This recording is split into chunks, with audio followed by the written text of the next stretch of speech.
एक महत्त्वाची बातमी आहे। पुण्यातील कोंढवा परिसरामध्ये एटीएसची मोठी कारवाई पाहायला मिळते। कोंढवा परिसरामध्ये सुरू असलेल्या बनावट टेलिफोन एक्सचेंजवर एटीएसनं धाड टाकली आहे। छाप्यामध्ये तब्बल 3788 सिम कार्ड्स देखील जप्त करण्यात आलेले आहेत आणि इतकंच नाही तर अँटिना लॅपटॉप देखील जप्त करण्यात आला। या कारवाईमध्ये नौशाद अहमद सिद्दीक या 22 वर्षीय तरुणाला पोलिसांनी ताब्यात घेतलाय। आणि या संदर्भात अधिक माहिती देण्यासाठी आमचे प्रतिनिधी योगेश बोरसे आपल्या सोबत आहेत। योगेश, कोंढवा परिसरामध्ये एटीएसची ही मोठी कारवाई म्हणावी लागेल।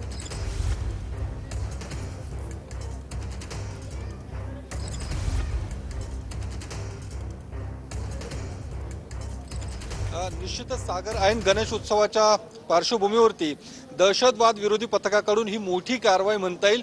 पुण्यातील कोंढवा नगर परिसरामधलं हे एमए कॉम्प्लेक्स आहे आणि याच कॉम्प्लेक्सच्या पहिल्या मजल्यावर फ्लॅट क्रमांक 105 आहे, ज्या ठिकाणी हे बनावट एक्सचेंज सेंटर सुरू होतं, ज्यामध्ये विदेशी कॉल्स येत होते आणि साधारणतः या सगळ्या सेंटरवरती जी कारवाई दहशतवाद विरोधी पथकाने केलेली आहे, ज्यामध्ये 3500पेक्षा जास्त सिम कार्ड्स, वायफाय चालवण्यासाठी जे काही अँटिना आहे आणि इतर लॅपटॉप आणि इतर मुद्देमाल हा जप्त केलेला आहे। आणि ही मोठी कारवाई म्हणता येईल, कारण गणेश उत्सवाच्या पार्श्वभूमीवर कुठलाही घातपात घडवण्याची शक्यता ही वर्तवली जात होती, त्यामुळे ही कारवाई नक्कीच योगेश, त्यामुळे या कारवाईकडे आपलं लक्ष असणारच आहे। धन्यवाद या माहितीसाठी।